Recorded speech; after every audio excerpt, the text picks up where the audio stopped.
तब प्रश्न उठा कि भगवान में बुद्धि कैसे लगे। बहुत अच्छी बात कह रहे हैं। भगवान में बुद्धि लगाने का उपाय, भगवान में बुद्धि लगेगी कैसे, तो इसका सरलतम उत्तर है, जिनकी बुद्धि भगवान में लगी हुई है उनमें अपनी बुद्धि को लगा दो, भगवान में बुद्धि लग जाएगी। जिनकी बुद्धि भगवान में लगी है उनमें बुद्धि लगा दो, तो वे क्या करेंगे, वे भगवान की कथा सुना करके तुम्हारी बुद्धि को भी संसार से हटाकर भगवान में लगा देंगे। यही उत्तर दिया है श्री जड़भरत जी महाराज ने। यत्रोत्तम श्लोक गुणानुवादः प्रस्तूयते ग्राम्य कथा विघातः। उन सत्पुरुषों के चरणों में जाने से क्या मिलता है, कहते उनके यहाँ ग्राम्य चर्चा होती ही नहीं है, संसार की चर्चा नहीं होती। उत्तम श्लोक गुणानुवादः, भगवान की ही बारंबार चर्चा उनके यहाँ होती है। और उसमें ग्राम्य कथा विघातः, ग्राम्य कथा विषय की, भोग की, संसार की चर्चा का तो सर्वथा विघात कर दिया जाता है। वह संसार उनके, वह चर्चा न उनके यहाँ कही जाती न सुनी जाती है। ऐसे जो महात्मा हैं, उन महात्माओं का जिनके यहाँ निरंतर भगवत नाम कीर्तन, भगवत कथा श्रवण, भगवान की सेवा पूजा आदि होती रहती है, भगवान का ही संबंध निरंतर जिनके यहाँ बना रहता है, कहते ऐसे महात्माओं का अनुदिन सेवन जो करेगा, और मुमुक्षु माने संसार चक्र से छूटने की इच्छा रखने वाला साधक, जब ऐसे महात्माओं का संग करेगा जिनके यहाँ ग्राम्य चर्चा का अभाव है और भगवत चर्चा, भागवत चर्चा, भगवान नाम की चर्चा जिनके यहाँ निरंतर होती रहती है, ऐसे संतों का संग करेगा तो मतिम सतीम यच्छति वासुदेवे, वासुदेव भगवान में सती मति की प्राप्ति हो जाएगी। और जब बुद्धि सती हो जाएगी तो केवल भगवान में लगेगी, फिर संसार में नहीं लगेगी। और भगवान में बुद्धि लग जाएगी तो बस सारे दुखों की निवृत्ति हो जाएगी। संसार का जो सुख है वो कैसा सुख है, शंकराचार्य जी ने तो उस सुख को कहा दुखा भाव रूप सुख। दुखा भाव रूप सुख, दुख का थोड़ी देर के लिए अभाव हो गया, इसी बात का सुख है। और मान लो जो सुख है भी वह शुद्ध सुख नहीं है। क्यों शुद्ध सुख नहीं है?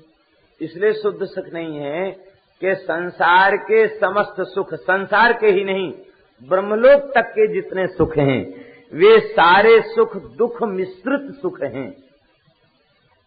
और जब दुख से मिश्रित सुख हैं तो उनसे सुख कहां से मिलेगा? इसलिए दुख से रहित सुख क्या है? दुख से सर्वथा रहित सुख क्या है? जड़भरत जी कहते दुख से रहित सुख है भगवान में बुद्धि का लग जाना। बुद्धि का भगवान में लग जाना ये दुख से रहित सुख है। और ये देखा जाता है जिन संतों की बुद्धि निरंतर भगवान में लगी हुई है वे दुख मिश्रित सुख से भी मुक्त हो जाते हैं। उनकी स्थिति नित्य आनंद में हो जाती है, अखंड आनंद में उनकी स्थिति सदा सर्वदा के लिए हो जाती है, भगवान में उनकी स्थिति हो जाती है। देखो राजन, संसार में बुद्धि मत लगाओ, मैं राजा हूं, मैं अमुक हूं, मैं तमुक हूं, ये तो संसार की बुद्धि है। मैं केवल भगवान का हूं, इस भाव को स्वीकार करो। देखो तुम अपने को मान रहे हो कि मैं सिंधु सौवीर देश का राजा हूं, तुम तो केवल सिंधु सौवीर देश के राजा थे।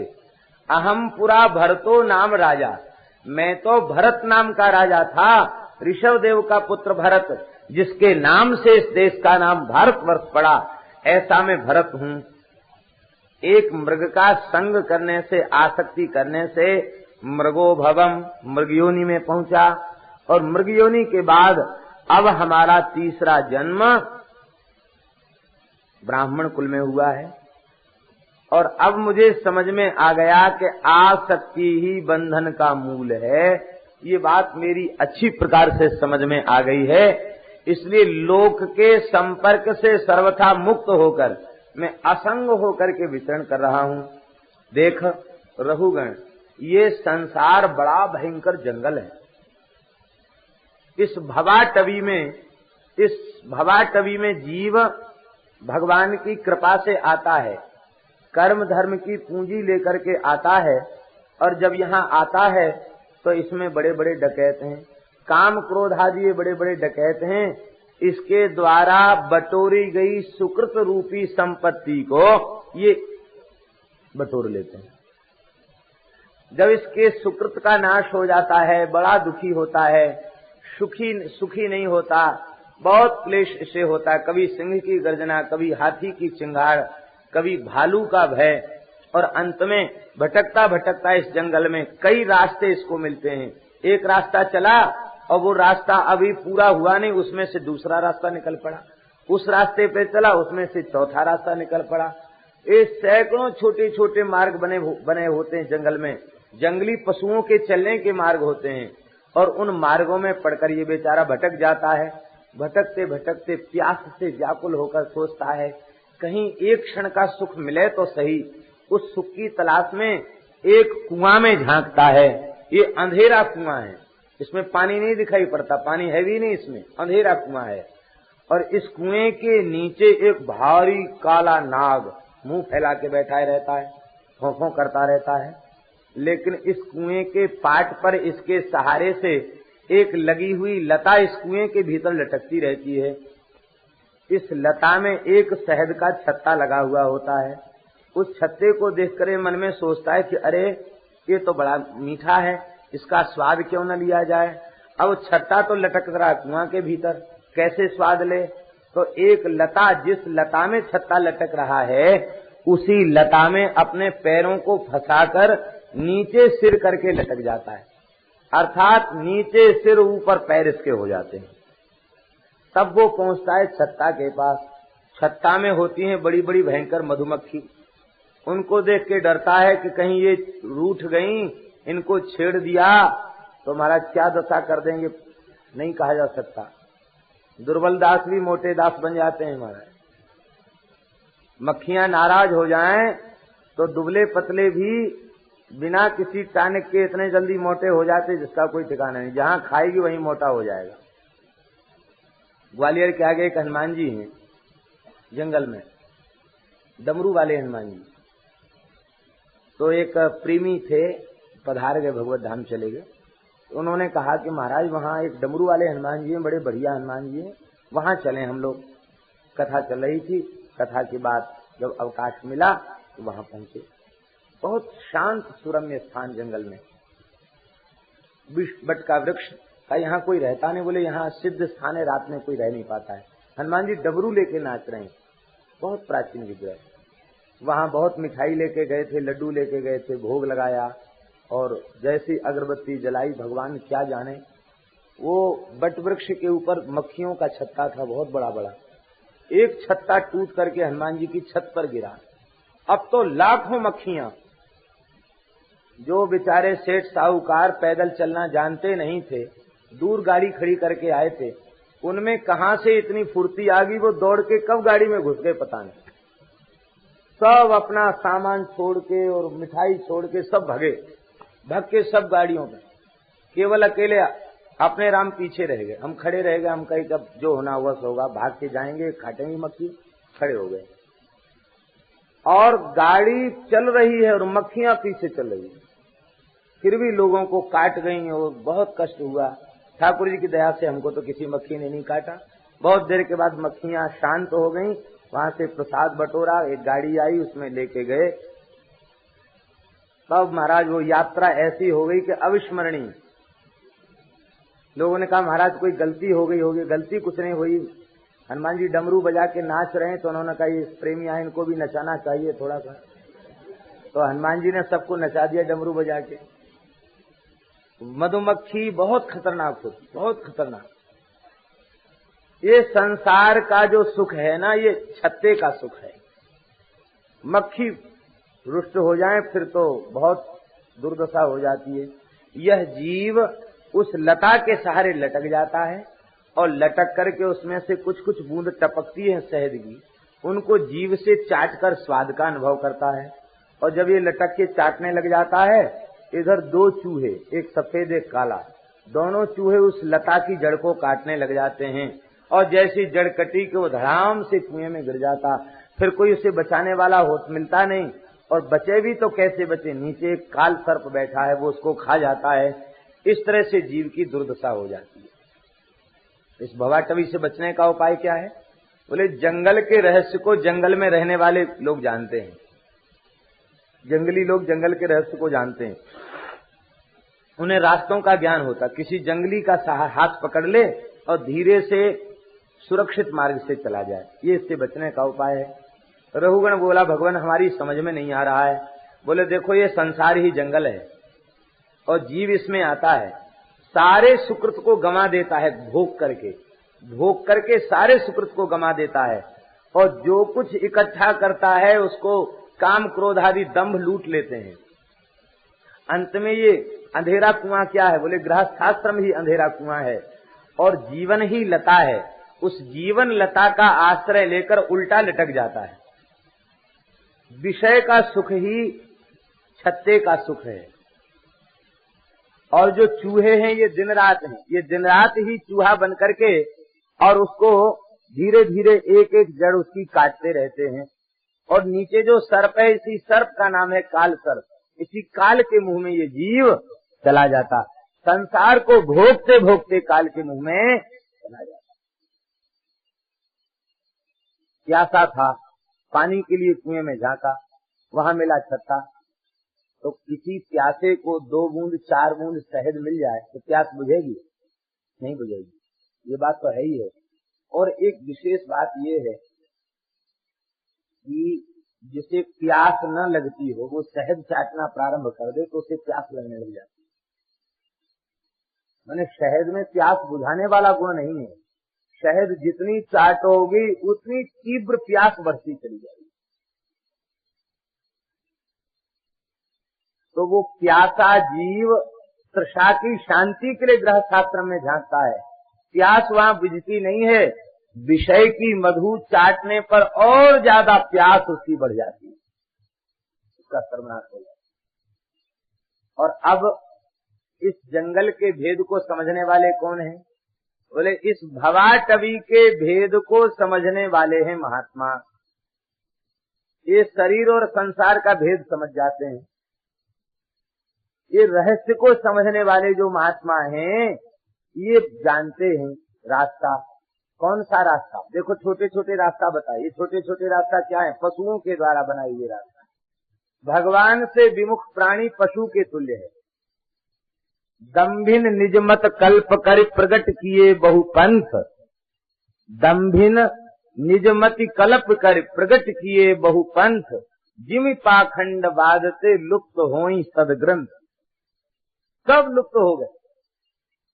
तमाम लोग आश्वासन देते हैं हमारे पीछे चल के आओ, हम तुम्हारी समाधि लगा देंगे, कुंडलिनी जगा देंगे, ये कर देंगे वो कर देंगे, 1 मिनट में भगवान से मिलिए, लोग बोर्ड टांग देते हैं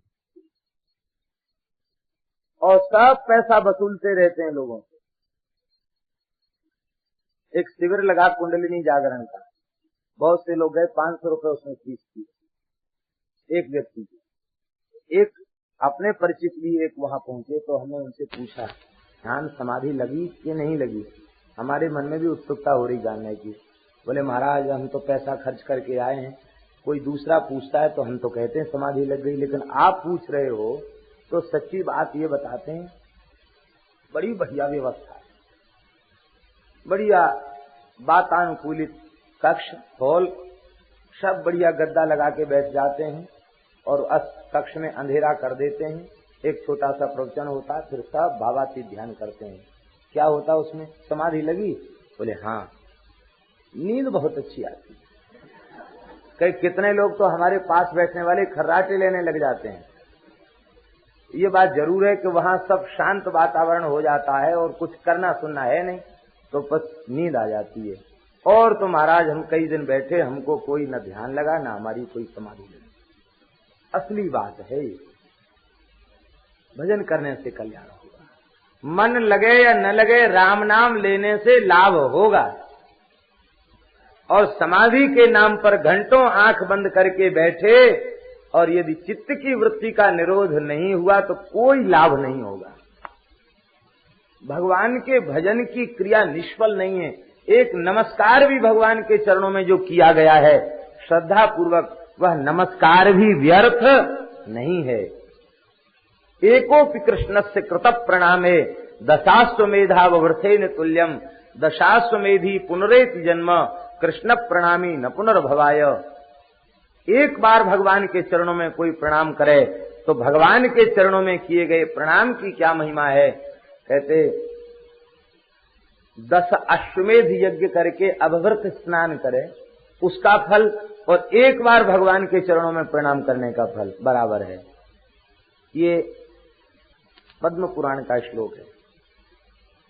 व्यास जी सावधान हो गए, बोले नहीं नहीं, किसी लौकिक कर्म से भगवान की भक्ति रूप कर्म की तुलना करना अपराध है।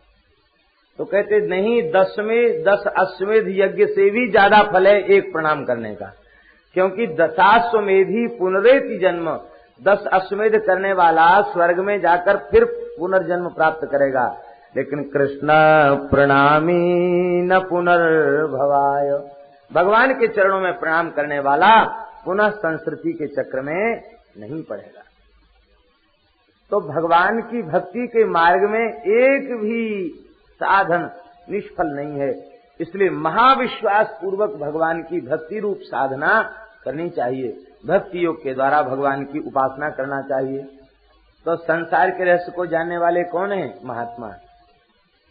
ये ठेका नहीं लेते हैं कि हम जानते हैं, ये कहते हैं संतों ने बताया है, शास्त्र में यह बात कही गई है, गीता में ऐसी बात है, रामायण में ऐसी बात है, भागवत में ऐसी बात है, सुखदेव जी ने यह मार्ग बताया है और इस मार्ग पर चलकर लाखों जीव भगवान तक पहुंच चुके हैं। हम भी इसी मार्ग पर चल रहे हैं, तुम्हारी इच्छा हो तो तुम भी हमारे साथ चलो।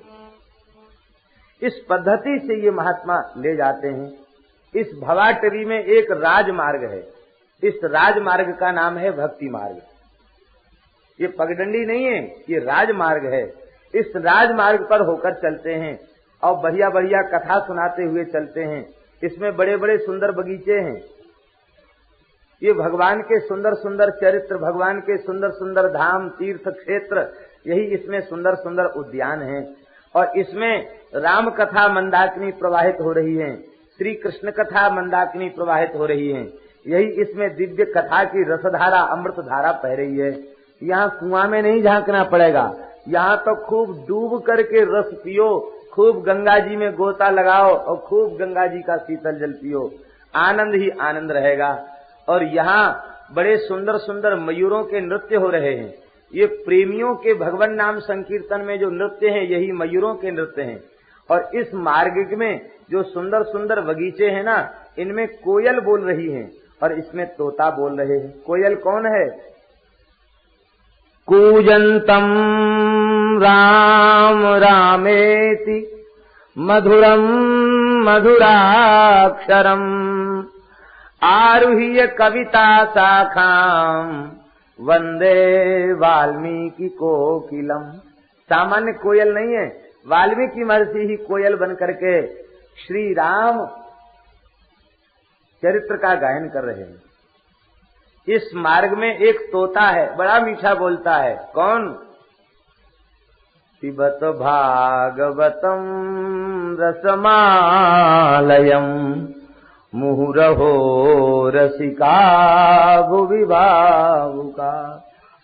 ये सुखदेव रूपी शुक इस रस को पीने की आज्ञा देता। पिबतो, पियो, ऐसी रसधारा बह रही है इस मार्ग में। और बस प्रेम से भगवत लीला का नाम रूप लीला धाम इनका अनुभव करता हुआ वो चला जाता भगवत धाम, भगवान के निकट पहुंच जाता है। इस राजमार्ग पर चल करके निकट पहुंच जाता है। हाँ, इस राजमार्ग में 2 घाटियां जरूर हैं कठिन। एक घाटी का नाम है कंचन और दूसरी घाटी का नाम है कामनी। ये कंचन कामनी रूपी 2 घाटी जरूर हैं। ये 2 घाटियां भी पार हो जाती हैं। अच्छी से अच्छी भयंकर घाटी हो, किसी सबल का सहारा मिल जाए तो उसका हाथ पकड़ के ऊंची से ऊंची घाटी चढ़ी जा सकती है। ये समर्थ जो संत हैं, यही इस घाटी से पार उतारने वाले सबल सहारे हैं। बस इनका मजबूती से हाथ पकड़ लो और पकड़कर ये खींचते चले जाएंगे और कंचन और कामनी वाली घाटी भी पार हो जाएगी। ये घाटी पार हो जाने के बाद फिर साक्षात श्री ठाकुर जी का दर्शन प्राप्त हो जाएगा। और नहीं तो नूराबाद के लिए चलेगा, छूराबाद पहुंच जाएगा। श्री बक्सर वाले महाराज जी, श्रीमन नारायण जी महाराज बक्समाली जी, एक अपनी घटना सुनाते हैं। ग्वालियर के पास में करह है, करह पटिया वाले बाबा, बड़ी सिद्ध जगह। तो बताते कि एक बार करह से चले, घोर जंगल था, करह से चले तो रास्ता भटक गए। कई साधु थे, रास्ता भटक गए, रात हो गई, अब कुछ नहीं मिले, कहाँ जाएं? वो पगडंडियों में ही भटक गए जंगल में।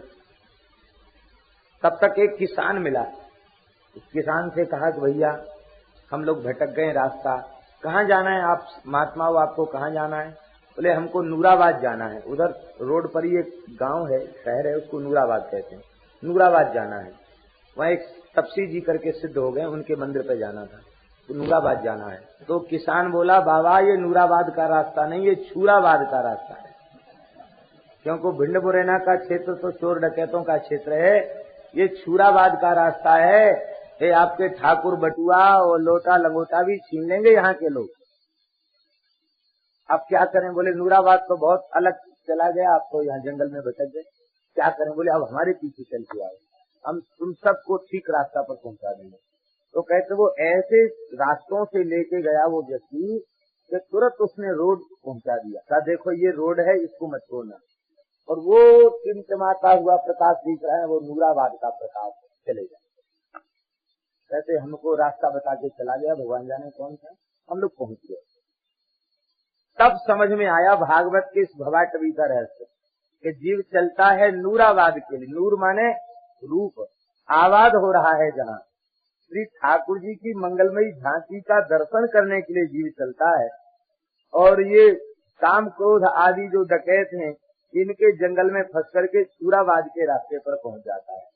तब कोई संत ही आकर मिल जाते हैं तो वो सही रास्ता दिखाते हैं और कहते देखो वो नूराबाद है, वहाँ चले जाओ, तुम्हारा काम बन जाए।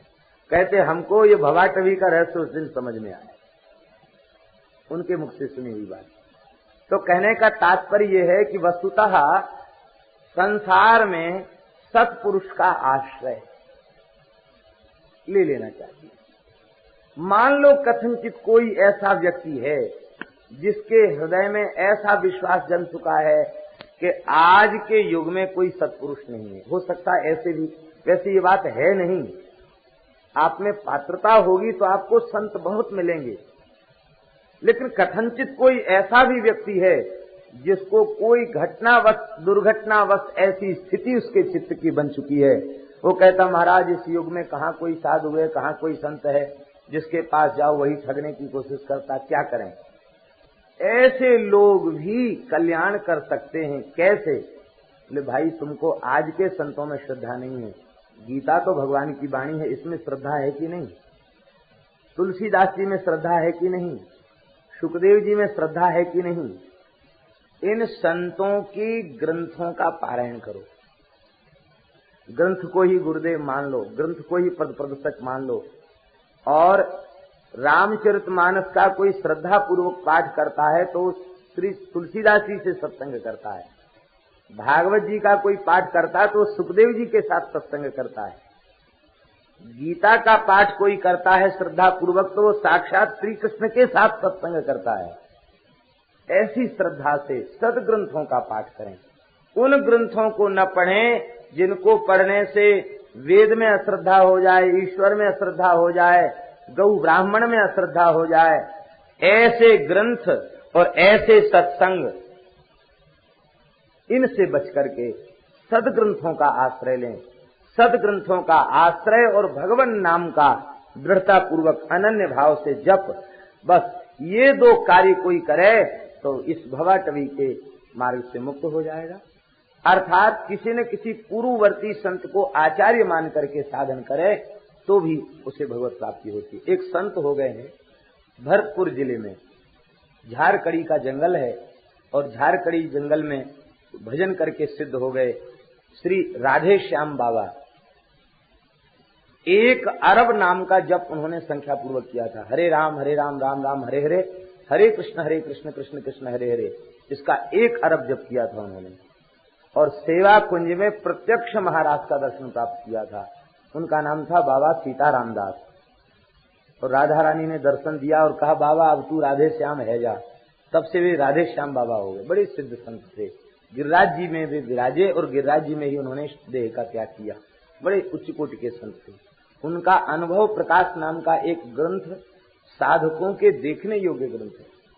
अनुभव वाणी है, उनके पद हैं, बहुत सुंदर सुंदर पद हैं। कबीर जी से मिलती जुलती वाणी है उनकी। अब इस युग के संत थे, ज्यादा पुरानी बात नहीं, 50 साल हो गई होगी ज्यादा से। तो राधे श्याम बाबा ने अपने अनुभव को खुद लिखा है अपने ग्रंथ में। और उन्होंने लिखा है कि हमने विवेक पूर्वक जब हमें कोई गुरु नहीं मिला तो मैंने गोस्वामी तुलसीदास जी को गुरु मानकर रामचरितमानस का पाठ प्रारंभ किया। और श्री रामचरितमानस के जब 108 पाठ निष्काम भाव से पूर्ण हुए तो श्री हनुमान जी ने प्रत्यक्ष प्रकट होकर दर्शन दिया और अपनी भुजा पर बिठाकर हमको सद्य चित्रकूट का दर्शन कराया। ऐसा। और इसके बाद तुलसीदास जी का भी उनको दर्शन प्राप्त हुआ। और तुलसीदास जी ने कहा कि ठीक है, तुम्हारा रास्ता बढ़िया है और अब अमुक संत से विधिवत संस्कार ले लो। तो जिन संत के लिए उन्होंने संस्कार लेने की आज्ञा दी उन संत से उन्होंने संस्कार प्राप्त किया और फिर वे महान सिद्ध संत।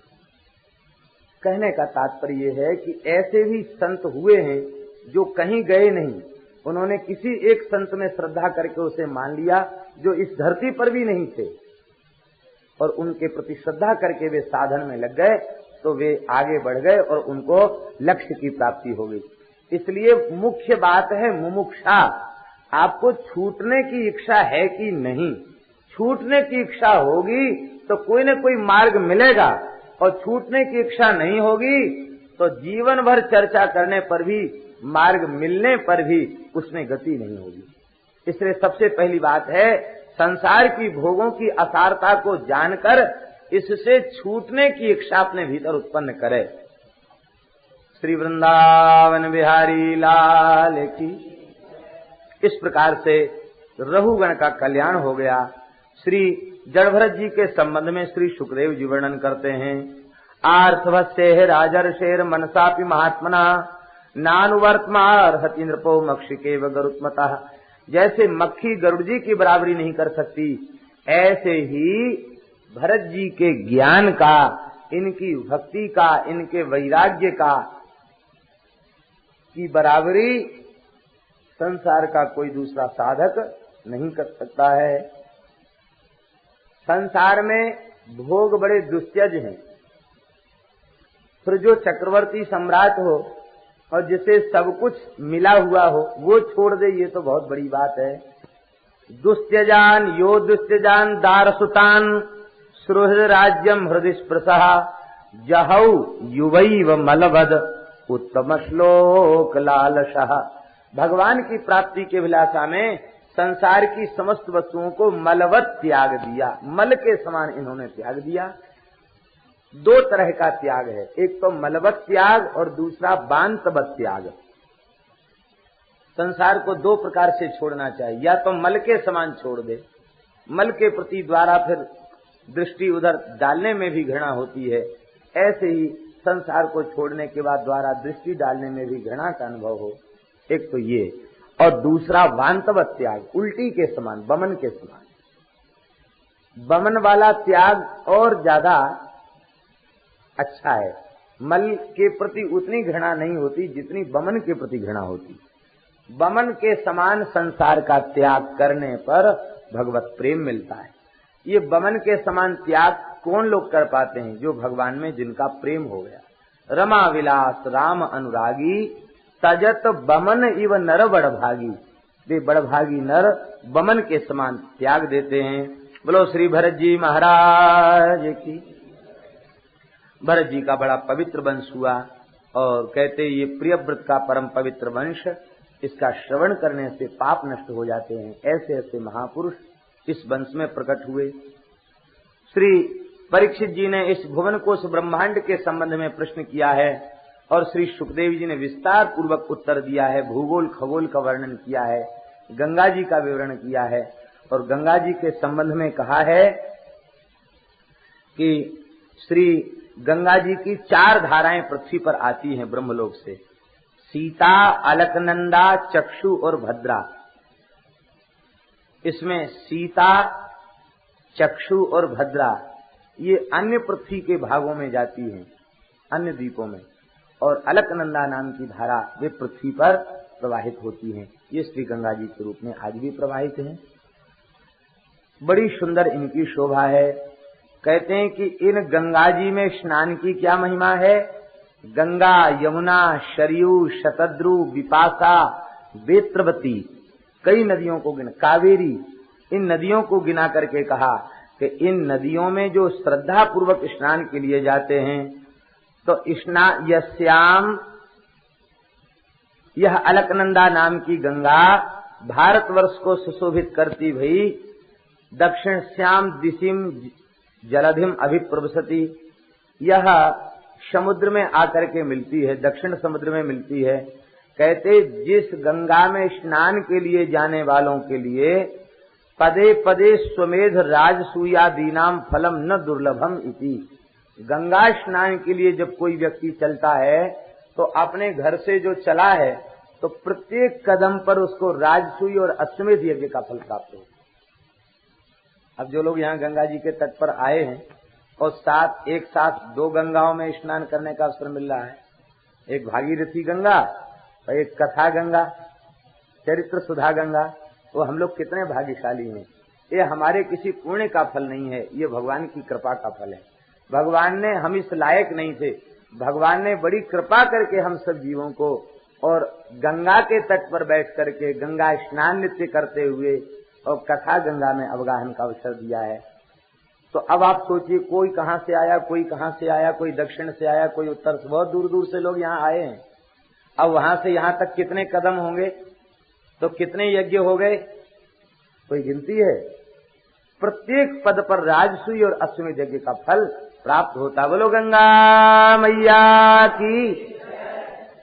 भारतवर्ष में बड़े बड़े पवित्र पर्वत हैं, उन पर्वतों में कोंकट, बैंकट, जिसको बैंकटाचल कहते, कोंकट, बैंकट, मलय, सह्य, मेरु, मंदर, सुपार्श, चित्रकूट, कामदगिरी और गोवर्धन, रैवतक आदि आदि पवित्र यहाँ पर्वत हैं।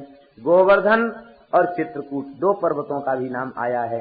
ये 2 पर्वत नहीं हैं, ये साक्षात भगवान का स्वरूप हैं। श्री गिरिराज गोवर्धन साक्षात भगवान हैं, क्योंकि भगवान ने स्वयं भागवत में कहा शैलोस्मीति ब्रवन भूरी बलि मादद बृहद बपू। भगवान ने खुद कहा शैलोस्मी, मैं ही गिरिराज हूँ। ऐसे ही कामदगिरी साक्षात भगवान श्री राम का ही स्वरूप है। महारामायण में लिखा है कामदगिरी पर्वत शालिग्राम स्वरूप है। शालिग्राम स्वरूप होने के कारण आज भी कामदगिरी पर कोई चढ़ता नहीं है। गिरिराज गोवर्धन शालिग्राम स्वरूप हैं, इसलिए उन पर चढ़ते नहीं, परिक्रमा करते हैं, उनको बचा करके परिक्रमा करते हैं, उन पर चढ़ा नहीं जाता। ये कामदगिरी शालिग्राम स्वरूप है। कामदगिरी भे राम प्रसादा अवलोकत अपहरत विषादा। कामदगिरी की बड़ी महिमा है। कामदगिरि ढिंग डेरा दीजे सुखद अर्धरात्रि मह बैठ सिलन पर सुखद शांत रस पीजे। कामदगिरि ढिंग डेरा दीजे। आज भी वहाँ अनुभूतियां होती हैं और श्री गिरिराज जी में भी आज भी अनुभूतियां होती। तरहटी गोवर्धन की लहिए तन पुलकित ब्रज रज में लोटत गोविंद कुंड में नहिए। तरहटी श्री गोवर्धन की लही। वाल्मीकि महर्षि तो चित्रकूट के संबंध में कहते हैं कि चित्रकूटस्य श्रृंगाणि नरो यावन निरीक्षते कल्याणानि समाधत्ते न पापे कुरुते मनः। परम कल्याणानि बहुवचन है, कल्याणानि समाधत्ते न पापे कुरुते मनः। गिरिराज का दर्शन, कामतानाथ का दर्शन करने मात्र से जीव की बुद्धि निष्पाप हो जाती। बोलो गिरिराज महाराज की, श्री कामतानाथ भगवान की जय जय श्री राधे। भूगोल खगोल का वर्णन किया है। भगवान शेष के मस्तक पर ये पृथ्वी सरसों के दाने के समान रखी हुई, सिद्धार्थ इव संलक्ष्यते, 1000 फण हैं और ये पृथ्वी सरसों के दाने के समान रखी हुई। भगवान शेष भगवान के नामों का जप करते हैं। 2000 जिह्वाएं हैं और 1000 मुख हैं। सर्प के मुख में 2 जीव होती ना, एक मुख में। तो शेष भगवान की 2000 जिह्वाएं हैं और 1000 मुख हैं। निरंतर नाम का कीर्तन करते रहते हैं और 1000 नाम रोज नए लेते हैं। 1000 नाम रोज नए लेते हैं। शेष भगवान कब से हैं, कब तक रहेंगे? ये तो शेष हैं, शेष माने बचा हुआ। ये अविनाशी भगवान के अंश हैं। भगवान ने भागवत में स्वयं कहा है, शेषाक्षम धाम मामकम, यह शेष मेरा ही धाम है, मेरा ही स्वरूप है। ये शेष भगवान, ये शेष भगवान अनंत काल से भगवान के नाम ले रहे हैं, अनंत काल तक लेते रहेंगे और 1000 नाम रोज नए लेते हैं, फिर भी भगवान के नामों का पार नहीं है। इतने भगवान के नाम हैं। जब भगवान शेष नाम कीर्तन करते हैं तो उनको इतना स्वाद आता है कि उनके मुंह में लार आने लग जाती है, स्वाद के कारण। कोई स्वादिष्ट चीज देख के मुंह में पानी आ जाता है कि नहीं? तो नाम लेते लेते इतना स्वाद मिलता है कि मुंह में उनके लार आ जाती है। अब लार गिरने लग जाती है तो टपकती हुई लार को वो समेटते नहीं। भागवत में लिखा है, टपकती हुई लार को वो समेटते नहीं है। क्यों? बोले जब तक लार समेटेंगे तब तक भगवान का एक नाम छूट जाएगा। तो नामोच्चारण के लोभ के कारण वो टपकती हुई लार को समेटते नहीं है। कहते लार टपकती है तो टपकने दो। कहते ना महापुरुष लोग, कहते ये फैक्ट्री है लार की, कफ की, निकलने की, मलमूत्र की फैक्ट्री है, निकलने दो, हम राम राम करना क्यों छोड़े? ओ मरा लार टपकती है, टपकती हुई लार को वो बटोरते नहीं है। कहते बहती है तो बहने दो, राम राम क्यों छोड़े? और वो भजन करते रहते हैं। वह लार झरकर अमृत बन जाती है, अमृत का कुंड बन जाता है और उस अधरामृत को सनकादिक सिद्ध पान करते हैं तो नाम के प्रेम में उन्मत्त होकर नाचने लग जाते हैं।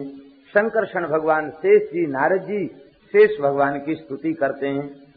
इन शेष भगवान ने एक बार सत्संग की महिमा को भी प्रकट किया था। एक समय की बात है, वशिष्ठ और विश्वामित्र में विवाद हो गया। विवाद तो पुराना ही था, बाद में सुलझ गया था, लेकिन एक नया विवाद छिड़ गया। वो ये था कि विश्वामित्र जी के यहाँ वशिष्ठ जी पधारे तो विश्वामित्र जी ने 10,000 वर्ष की तपस्या भेंट कर दी और वशिष्ठ जी के यहाँ विश्वामित्र पधारे तो उन्होंने 1 घड़ी के सत्संग का फल भेंट कर दिया। तो उन्होंने कहा कि आप बहुत चतुर हो, हमने 10,000 वर्ष की तपस्या भेंट की, तुमने 1 घड़ी का सत्संग का फल भेंट किया। 1 घड़ी का क्या है? 24 मिनट की 1 घड़ी होती है। तपस्या श्रेष्ठ है, सत्संग श्रेष्ठ नहीं है। विवाद छिड़ गया। निर्णय कराओ, कौन निर्णय करेगा? अब इतने तगड़े महात्माओं को निर्णय कोई कमजोर व्यक्ति तो कर नहीं सकता है, कोई भारी भरकम चाहिए निर्णायक भी। दोनों में विचार हुआ, बोले निर्णय कौन सही करेगा? बोले शेष जी निर्णय करेंगे, शेष जी के पास चलो। दोनों महात्मा पाताल में पहुंच गए। बोले शेष जी आप हमारा एक फैसला कर दीजिए, सत्संग श्रेष्ठ है कि तपस्या श्रेष्ठ है? हमने इन्हें 10,000 वर्ष की तपस्या भेंट की और इन्होंने 1 घड़ी का सत्संग भेंट किया, तो 1 घड़ी का सत्संग श्रेष्ठ है कि 10,000 वर्ष की तपस्या श्रेष्ठ है? शेष जी ने बहाना बना दिया। बोले देखो ऐसा है कि जिसके मत्थे पे कोई वजन रखा हो वो बढ़िया किसी प्रश्न का उत्तर नहीं दे सकता। हमारे ऊपर ब्रह्मांड का भार है, हम कैसे उत्तर दें? पहले आप दोनों में से कोई एक इस भार से हमको मुक्त कर दो, तो फिर खुले दिमाग से हम तुम्हारे प्रश्न का उत्तर देंगे। विश्वामित्र जी बोले कोई बात नहीं, मैं अपने तपोबल से इस पृथ्वी को धारण करता हूँ। तो जैसे ही वो पृथ्वी को तपोबल से धारण किया तो सही उन्होंने अपने मस्तक पर, लेकिन कांपने लग गए, व्याकुल हो गए, पृथ्वी डगमगाने लगी। पृथ्वी लेते उनसे नहीं बनी। तब वशिष्ठ जी ने पृथ्वी को धारण किया। संपूर्ण तपस्या का बल लगा देने के बाद भी पृथ्वी धारण वे नहीं कर सके। और वशिष्ठ जी ने कहा, यदि सत्संग सबसे श्रेष्ठ है, वह एक घड़ी का सत्संग यदि अनंत जन्म की तपस्या से भी श्रेष्ठ हो तो ये पृथ्वी स्थिर हो जाए। ऐसा कहती उन्होंने सहज भाव से पृथ्वी को रोक लिया, शांत भाव से खड़े हो गए। अब विश्वामित्र जी बोले कि महाराज अब तो आप भार से मुक्त हो गए, हम नहीं साध पाए पृथ्वी, हमारे भैया वशिष्ठ ने साध लिया, अब तो आप बताएं। शेष जी हंसने लगे, बोले तुमको समझाने के लिए इतना बड़ा नाटक किया, कैसे अब समझाओ, अब समझाना बाकी रह गया। यदि तपस्या श्रेष्ठ होती तो तुमने पृथ्वी को धारण कर लिया होता। सत्संग श्रेष्ठ है। तपस्या से तेज का अर्जन तो होता है, लेकिन चित्त की शुद्धि वैसी नहीं होती सत्संग से जैसी चित्त की शुद्धि होती। सत्संग के द्वारा चित्त में काम क्रोध आदि विकार नष्ट होते हैं, चित्त विशिष्ट शुद्ध होता है। इसलिए सत्संग सबसे श्रेष्ठ है। यह श्री शेष भगवान ने सिद्ध किया। बोलो शेष जी महाराज की। इस जम्बू द्वीप में 9 वर्ष हैं। इन 9 वर्षों में अलग अलग भगवान स्वरूप से विराजते हैं। भद्राष्ट वर्ष में भगवान विराजते हैं, हयग्रीव रूप से विराजते हैं और भद्रश्रव नाम के देवता भगवान की स्तुति करते हैं। ओम नमो भगवते धर्मायात्म विशोधनाय नम इति, इस मंत्र से भगवान की स्तुति करते हैं। और भगवान की स्तुति करते हुए एक विशेष बात करते हैं भद्रास्तवा। अहो विचित्रम भगवद विचेष्टितम घनंतम जनोयम हि मिशन न पश्यति ध्यायन्न सद्यर्हि विकर्म सेवितुम निर्हृत्य पुत्रम पितरम जिजीविषति। हे भगवान, आपकी माया बड़ी विचित्र है, आपकी लीला बड़ी विचित्र है। इस माया के कारण ही यह जीव संसार को संहार करने वाले काल की ओर नहीं देखता और तुच्छ विषयों का सेवन करने के लिए अपने जीवन का विनाश कर देता है। पापमय विचारों की उधेड़-बुन में लगा हुआ है। कहते पुत्र अपने पिता की लाश जलाकर भी यह नहीं सोचता कि हमको भी ऐसे ही जलना पड़ेगा। निर्हत्य पुत्रम पितरम जिजीविषति। पिता का संस्कार करने के बाद पुत्र जीवित रहना चाहता और पुत्र का संस्कार करने के बाद पिता जीवित रहना चाहता है, भजन नहीं करना चाहते। ये भगवान आपकी विचित्र माया है और इस माया से बचने का एक ही उपाय है, यह जीव आपकी शरण ग्रहण कर ले, आपसे संबंध बना ले, यही माया से मुक्ति का उपाय है। हरिवर्ष में भगवान नृसिंह रूप से विराजते हैं। प्रहलाद जी यहाँ के पुजारी हैं और भगवान के मंत्र का जप करते हैं। ओम नमो भगवते नरसिंहाय नमस्तेजस तेज से आविराविर भज वज्रख वज्रदष्ट कर्मास्यान रंधे रंधे तमोग्रस ग्रस ओम स्वाहा अभय मभय मात्मनि भूष्ठा ओम श्रोम। इस मंत्र का जप श्री प्रहलाद जी करते हैं और भगवान से प्रार्थना करते हैं। स्वस्त्यस्तु विश्वस्य खल प्रसीदताम् ध्यायन्तु भूतानि शिवं मिथो धिया मनश्च भद्रं भजता दधोक्षजे आवेश्यताम नो मतिरप्य हेतुकी। हे भगवान, विश्व का कल्याण हो। विश्व कल्याण की कामना करने वाले पहले संत हैं प्रहलाद जी। ये धर्म की जय हो, अधर्म का नाश हो, विश्व का कल्याण हो, प्राणियों में सद्भावना हो, ये जो 4 सूत्र हैं ये प्रहलाद जी की स्तुति से ही प्रकट है। प्रहलाद जी कहते हैं स्वस्थस्तु विश्वस्य, विश्व का कल्याण हो, सब जीवों का कल्याण हो, किसी का बुरा न हो। खलह प्रसीदताम, दुष्ट प्रसन्न हो जाए, दुष्टों का विनाश हो ये नहीं कहते, दुष्ट प्रसन्न हो जाए। कहने का तात्पर्य क्या है?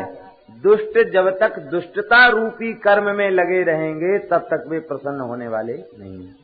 अर्थात दुष्टों की दुष्टता समाप्त हो जाए, वे भी महात्मा बन जाएं, वे भी संत बन जाएं, ये श्री प्रहलाद जी की कामना है। इसलिए भगवान को तो प्रभु कहते हैं और भक्त के रूप में भगवान अवतार लेते तो महाप्रभु कहते हैं। भगवान दुष्टों का नाश करते हैं और संत दुष्टों का नाश नहीं करते, दुष्टों की दुष्टता का नाश करके उन्हें भी महात्मा बना देते हैं, उन्हें भी भक्त बना देते हैं, उन्हें ही संत बना देते हैं। ये प्रहलाद जी की भावना। कहते दुष्ट भी नष्ट न हो, इनकी दुष्टता नष्ट हो जाए, ये भी सज्जन बन जाएं। हे भगवान, हमारा मन कल्याणकारी संकल्प करे, हम सबकी बुद्धि आप में लग जाए, स्त्री पुत्र में आसक्त लोगों में प्रेम हमारा न हो, भगवान के भक्तों में हमारा प्रेम हो। इस प्रकार से स्तुति करते हुए कहते हैं, हे भगवान, आपका निष्काम प्रेम जिसके हृदय में विराजमान है उसमें सारे सद्गुण विराजमान हो जाते हैं। क्यों? निष्काम प्रेम जिसके हृदय में विराजमान होता है, असंख्य कल्याण गुणगण निलय भगवान उनके हृदय में अटल होकर के विराजते हैं और भगवान असंख्य कल्याण गुणगण निलय हैं, तो वे सारे गुण उस भक्त के भीतर प्रकट हो जाते हैं।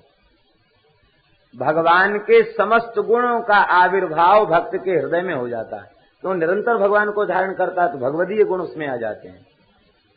एक गुण भगवान से ज्यादा आ जाता है। आप लोग कहेंगे कि भगवान के गुण तो असंख्य हैं, अनंत हैं, फिर एक गुण कौन सा है जो भगवान में नहीं और भक्त में आ जाता है? इस गुण को हमारे वैष्णवाचार्यों ने कहा है, इस गुण का नाम है पुरस्कार। पुरस्कार माने होता सिफारिश। भगवान किसी की सिफारिश नहीं करते। क्यों? सिफारिश सदा अपने से बड़े के पास की जाती और भगवान से बड़ा कोई है नहीं, तो वे सिफारिश किसके पास करें?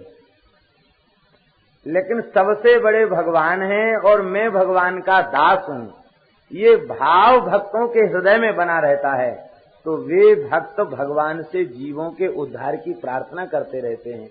ये जीवों की उद्धार की प्रार्थना भक्त करते हैं, ये गुण भगवान में नहीं है। ये गुण भगवान से भी ज्यादा भक्त में है। इसलिए कितने भक्त ऐसे हुए हैं जो भगवान से प्रार्थना उन्होंने की कि हे भगवान, आप बार बार पीछे पड़े हो कि हमें उनसे कुछ ले लो ले लो ले लो, ऐसा करो, सब जीवों को माया से मुक्त कर दो। भगवान का तो होश ही बिगड़ गया। भगवान बोले, अरे भाई, तुम हमारे सब खेल को खत्म करना चाहते हो, ऐसा मत करो। प्रहलाद जी ने भी यही कहा, आप ज्यादा वरदान देना चाहते हो तो भागवत की स्तुति में 7वें स्कंद में वर्णन है, संसार चक्र कदनाथ गृहताम प्रणीता। मुझे अपने दुख से दुख नहीं है, ये बेचारे जीव संसार के दुख में फंसे भये हैं, इनका कल्याण हो जाए, इन सबको आपकी प्राप्ति हो जाए। भगवान बोले, प्रहलाद जी, हो तो जाए, पर ये हमारी प्राप्ति नहीं चाह रहे हैं। बोले, मत चाहें, अब तो करुणा में जबरदस्ती मिल जाइए। बोले, ऐसे जबरदस्ती हम नहीं मिलते हैं, किसी को तैयार कर लो हमारे साथ चलने के लिए। प्रहलाद जी सोचते थे कि कोई न कोई, जब हम कहेंगे, घोषणा करेंगे तो हजारों लोग तैयार हो जाएंगे। प्रहलाद जी ने घोषणा की, एक भी व्यक्ति नहीं आया। तब प्रहलाद जी घर घर जाके कहने लगे, चलो वैकुंठ चलो वैकुंठ, कोई तैयार नहीं हुआ। एक बुढ़े से कहा कि तुम्हारा घर में बड़ा अपमान होता, तुम चलो। बोला, अरे तुमको क्या पता, हम बहुत काम के हैं, दिन भर बैठे रहते हैं, कुत्तों को भगाते रहते, भिखारियों को डांटते रहते हैं, घर में किसी को घुसने नहीं देते, और रात को नींद नहीं आती, खांसते रहते हैं, चोरों को पता चलता घर में कोई जग रहा है, तो दिन रात चौकीदारी करते हम, हमको वैकुंठ जाने की जरूरत। संत तो यहाँ तक कहते हैं कि प्रहलाद जी ने सोचा है मनुष्य बड़े अभागे हैं, चलो पशु को ले चले। सब पशुओं ने मना कर दिया, तो सबसे घृणित पशु सूकर विष्टा भोजी नाली में लूट रहा था। प्रहलाद जी बोले, चलो तुम वैकुंठ चलो, आज भगवान ने दया का भंडार खोल दिया है। कहते, जो चलना चाहे सो चल, तुम चलो। उसने कहा, भाई चलता तो सही में वैकुंठ, लेकिन एक बात बताइए। क्या? बोले, वहाँ नाली लूटने को मिलेगी कि नहीं? अरे नारद जी ने कहा, मूर्ख कहीं के, वहाँ नाली कहाँ, वहाँ तो तेरा ये रूप नहीं रह जाएगा, दिव्य रूप हो जाएगा। कहते, हमें तो जो नाली में लौटने में सुख मिलता है और अपनी भोज्य वस्तु को खाने में जो सुख मिलता है, लगता वैसा सुख अन्य कहीं नहीं है, हम तो नहीं जाएंगे। प्रहलाद जी उदास होके आ गए। नरसिंह भगवान बोले, क्यों उदास हो? महाराज, आपकी माया बड़ी विचित्र है, कोई छोड़ना नहीं चाहता, क्या करें? भगवान बोले, देखो हम प्रसन्न हैं तुम्हारे ऊपर। भागवत में लिखा है, त्वाम च माम च स्मरण काले कर्म बंधैर विमुच्यते। भगवान ने कहा, हे प्रहलाद, तुम्हारा स्मरण जो करेंगे और हमारा स्मरण जो करेंगे वे कर्म बंधन से छूट जाएंगे, आशीर्वाद होगा। तो भगवान की माया बड़ी विचित्र है।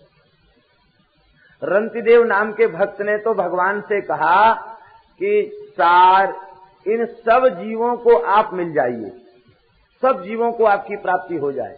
नमोस्कंद में इनका चरित्र, सब जीवों को आपकी प्राप्ति हो जाए। भगवान बोले इनके बहुत पाप हैं, ये कर्म का फल कौन भोगेगा? तो रंतिदेव जी ने कहा आरतिम प्रपद्ये खिल देह भाजाम, संसार के जितने शरीरधारी हैं उनके समस्त पाप कर्मों को मैं अकेले भोग लूंगा। हमको अकेले को नरक डाल दीजिए, अरब खरब वर्ष तक नरक में पीड़ा दीजिए, लेकिन इन जीवों को मुक्त कर दीजिए। ये दया जो संत के हृदय में होती है और ऐसी प्रार्थना जो भगवान के दरबार में जीवों के उद्धार की करते हैं, ये गुण भगवान से ज्यादा है संत में। इसलिए तो भगवान ने कहा मोते अधिक संत कर लेखा। झूठ थोड़ी बोलते राम जी, मोते अधिक संत कर लेखा, क्योंकि अधिक इस अंश में है, हमारे में पुरस्कार नहीं और इनमें पुरस्कार है। श्री किशोरी जी की महिमा समस्त वैष्णवों ने क्यों स्वीकार की? कृष्णोपासकों में श्री राधा रानी की महिमा, श्री रामोपासकों में श्री किशोरी जी की महिमा और श्री नारायण उपासकों में लक्ष्मी जी की महिमा, ये क्यों स्वीकार की गई? बोले इनमें प्रिया जी में पुरस्कार का गुण है, जीव के भूल को सुधारती हैं और भगवान से इसकी सिफारिश करती हैं। गोस्वामी जी कहते कबहू का अम्ब अवसर पाए, कबहू का अम्ब अवसर पाए, मेरी ओ सुधि ध्यायवी, कछु करुण कथा चलाए, कबहू का अम्ब अवसर पाए। अवसर पाकर क्यों? आप तो प्राणनाथ जीवन धन की सेवा में निरंतर लगी रहती हैं, कोई एक मौका लगे तो कछु करुण कथा चलाए। ऐसी कोई प्रसंग चलाना जानबूझ करके, किसी न किसी प्रसंग में हमारा नाम आ जाए तो वे पूछेंगे कौन है ये व्यक्ति जिसका तुम नाम ले रही हो? अरे महाराज बड़ा दीनहीन है, बड़ा मलिन है, बड़ा क्षुद्र है, आपका है महाराज, आपका है, बहुत व्याकुल है, आप उसे मिल जाइए। इसलिए युगल उपासना में श्री जी की महिमा ज्यादा है, क्योंकि श्री जी ठाकुर जी से मिलने में जीव का बहुत बड़ा सहयोग करता है। इनकी करुणा सबसे विलक्षण है। एक पंजाब का व्यक्ति था, उसकी पत्नी का नाम था किशोरी। सर्प के काटने से पत्नी की मृत्यु हो गई और वो व्यक्ति पागल हो गया। तो पागल तो कहीं भी चले जाते पागलपन में, वो घूमते फिरते मथुरा पहुंचा और मथुरा से घूमते घूमते बरसाना पहुंच गया। अब बड़ी जोर से चिल्लाता था, पागल को धुन सवार होती, किशोरी किशोरी किशोरी किशोरी कह रहा। श्री ललिता जी के साथ श्री जी विचरण कर रही थी अष्ट सखियों के साथ। तो किशोरी जी ने कहा कि ललिते ये बड़ा भोरा भक्त आया है, निरंतर मेरे नाम की रट लगाता रहता है, चलो इस भगत से पूछे कि क्या दुख है, क्या कष्ट है।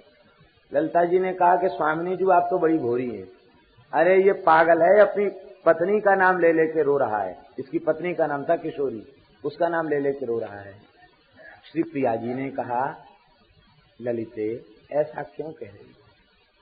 इसकी प्रिया क्या किशोरी हो सकती है? संसार की कोई स्त्री किशोरी हो सकती है? वो बालक भई, किशोर भई, फिर बूढ़ी होगी, फिर मरेगी। नित्य किशोरी तो मैं ही हूँ, सदा किशोर अवस्था में रहने वाली तो मैं ही हूँ। इसलिए किशोरी शब्द का अर्थ होता है राधा। ये मुझे पुकार रहा है। जब बेटे के बहाने से नारायण नाम लेने वाले का कल्याण हो सकता, तो बहू के बहाने से किशोरी नाम लेने वाले का कल्याण नहीं होगा क्या? चलो। अष्ट सखियों के साथ किशोरी उसके सामने ये दानगढ़ पे बैठ के चिल्ला रहा था, किशोरी किशोरी किशोरी। किशोरी जी सामने आ गए, दर्शन करते निहाल हो गया, चरणों में गिर गया। और ऐसा वहां के संत लोग बताते हैं ये करुणा है। किस बहाने से, किस ब्याज से जीव के ऊपर कृपा कर दें, ये करुणा जो जीवों के प्रति है, वह करुणा होने के कारण विशेष रूप में रामानुज संप्रदाय में लक्ष्मी जी बाएं नहीं रहती, दाहिने रहती है। क्यों? बोले यज्ञ कर्म में पत्नी दाहिने अंग में होती है, ऐसा विधान है। तो भगवान एक यज्ञ में दीक्षित हैं। उस यज्ञ का नाम क्या है? प्रपन्न जन परित्राण रूप यज्ञ। शरणागतों की रक्षा रूप यज्ञ में भगवान दीक्षित हैं और उस यज्ञ में प्रधानता किशोरी जी की है। वे दाहिनी ओर बैठ करके जीवों को पकड़ पकड़ के भगवान के चरणों में डाल रही हैं। ये भाव है उनके यहाँ, इसलिए उनके यहाँ वाम दिश में नहीं लक्ष्मी जी को, दाहिनी ओर लक्ष्मी जी को विराजमान किया जाता है। श्री वृंदावन बिहारी लाल की। श्री प्रहलाद जी कहते भगवान के प्रति जिसका निष्काम प्रेम है, सारे सद्गुण उसके हृदय में विराजमान हो जाते हैं, और जो भगवान का भक्त नहीं है उसके चित्त में कोई सद्गुण आ नहीं सकता। इस प्रकार से केतमाल वर्ष में भगवान की स्तुति करती हैं लक्ष्मी जी, रम्यक वर्ष में अरिमा स्तुति करते हैं कच्छप भगवान की, और इसके बाद किम पुरुष वर्ष में भगवान श्री राम विराजते हैं, हनुमान जी स्तुति करते हैं, उत्तर कुरु में यज्ञ पुरुष विराजते हैं, पृथ्वी देवी स्तुति करती हैं। हनुमान जी स्तुति करते हुए कहते हैं कि हे भगवान, आपका यह राम रूप शरणागतों को शरणागति प्रदान करने वाला और जीवों के ऊपर परम कृपा करने वाला है। देखो तो सही, न जन्म नूनम महतो न सौभगम न वांग न बुद्धिर नाकृतित तोष हेतु तैर्यद विशिष्टानपि नो बनौ कथश्चकार सक्के बत लक्ष्मणाग्रजा। हे प्रभु, आपकी करुणा बड़ी विलक्षण है। हमारा जन्म उत्तम कुल में नहीं हुआ, हम तो बंदर हैं। कोई सौभाग्यशाली गुण हमारे भीतर नहीं है, हमारी वाणी भी अच्छी नहीं है, हमारी आकृति भी अच्छी नहीं है, हमारी बुद्धि भी अच्छी नहीं है, लेकिन फिर भी हम बंदरों को आपने अपना सखा बना लिया। दास नहीं, हम तो दास बने, लेकिन आपने सखा बना लिया, अपनी बराबरी पर बिठा लिया, अपने से भी ऊपर पहुंचा दिया। तो हे भगवान, ऐसे आप महापुरुष हैं, ऐसी आपकी दया है।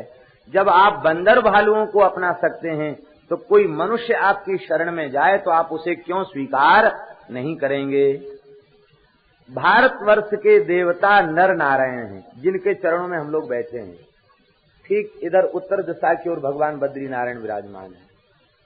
गंगा जी उन्हीं के चरणों से निकल के आ रही, वहीं से चल के गंगा जी आ रही है।